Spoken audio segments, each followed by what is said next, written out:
Welcome to everyone. Good evening. I was just making a little joke before we started that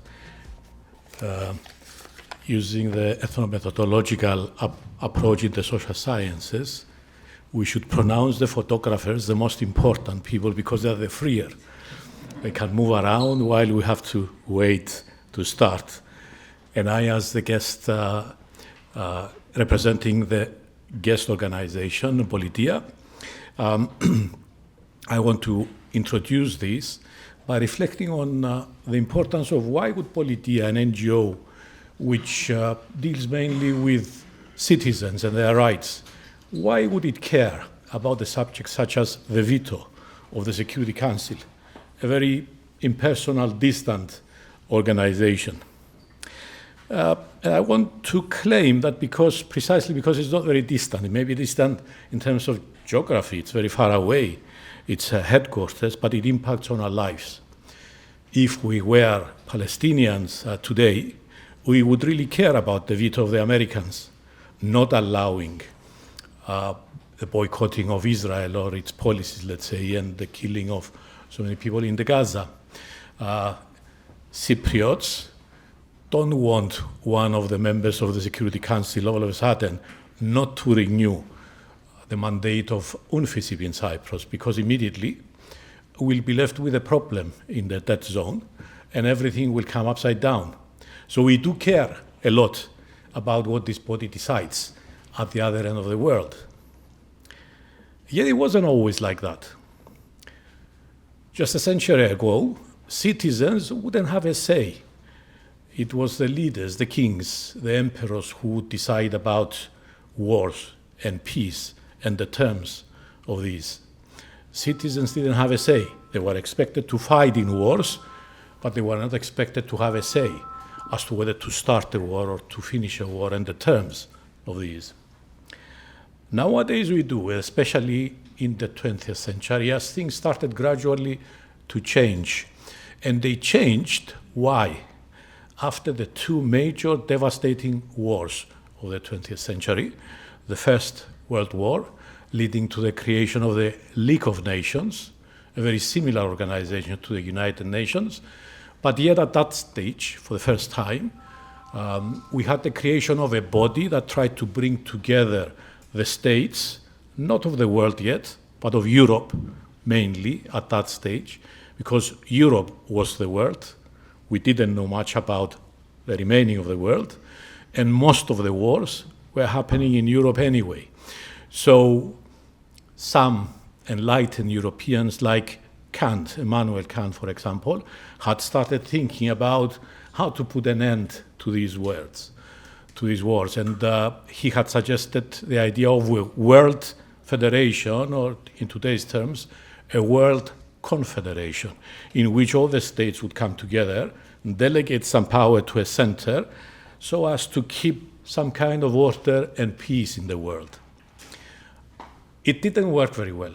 The League of Nations didn't work very well because at that time the main powers were not prepared to grant a lot of powers to any power outside themselves. So they had a council, very much like today's Security Council, but with lesser powers. For example, they all had to agree in order to take a decision. Very much similar to the veto, but worse, because all the members, permanent and non-permanent of the council, had to all agree. Today, it's only the permanent members that have to agree with a number of the remaining, rotating members. So it's still there, the problem, but to a lesser degree like before. This is a great difference, because that unanimity paralyzed the League of Nations to the extent that they could hardly do anything. So they would defend, let's say, the rights of minorities, but when there was a massacre, where there was a genocide, they couldn't do anything because they had no weapons, no mechanism to stop aggression. And the aggressors themselves could put a veto, so that was the end of it. Nowadays, with the United Nations, things are a little bit better. The United Nations is the second great attempt. League of Nations fell to disarray after they didn't manage very well to hold things, and they allowed the Second World War to develop. So right after that, the nations got together, this time not only of Europe, but of all the world. And with the great powers, they managed to put together the United Nations body as a whole of all the states of the world. And the Security Council is the main body consisting of the main powers again.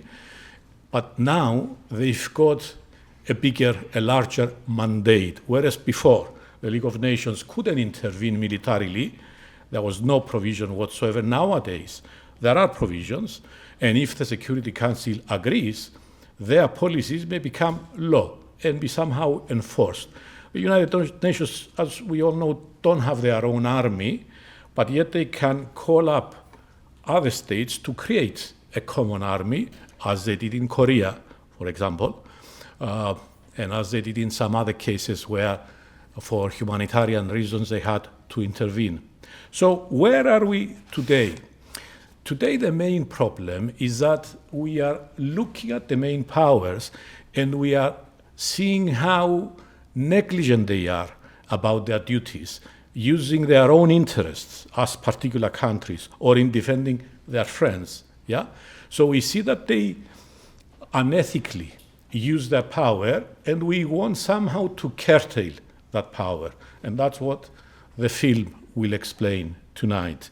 That's what the film is about, various politicians and thinkers telling us what problems they face in looking at this problem. It's not easy, because once you've got the power, who can change it? Because you need everybody to agree in order to curtail the power. So the only way that can be done is if voluntarily those in power, the big powers, agree to restrain their power. You can imagine how hard that it is. And usually, the most difficult players are the ones who are not very democratic. Usually, the countries that do not want the change is Russia and China, usually, because they're not used to very democratic ways of doing things. Let me give you an example similar to the one we are facing in Cyprus. When you've got a system in which the center controls the periphery, like the UK, take the UK, okay? Scotland is demanding its independence. If it was an authoritarian country, they wouldn't even discuss it. Yet they are discussing it in the UK. Why? Nobody forces them. But instead of facing a conflict in the end, a violent conflict, they are willing to give more and more decentralization, and give more powers to the periphery so that the periphery will not rise against the center. In Spain, with Catalonia, it's something similar, but the center is stronger for historical reasons than in the UK. So you've got a balance in which the center is pretty dominant. In Canada, the Supreme Court has agreed that if Quebec decides at any stage with a serious question put to a poll, and they decide as a majority that they want to go, the remaining powers have to discuss it seriously. And these are similar problems. The problem, in other words, of if you've got a powerful center, why should it delegate its powers to somebody else, somebody not so strong, if they are in control at that time? And again, it comes back to finding some way of convincing the center that it's in its own interests, perhaps under some circumstances. For example, you may keep your veto, but when it comes to humanitarian issues, a genocide, okay, you don't use your veto. So you voluntarily agree beforehand that when it comes to such cases, you may have your power, but you agree not to use it. Difficult compromises. Nevertheless, that's what we are talking about, and I finish here to let you see the film itself. Thank you very much.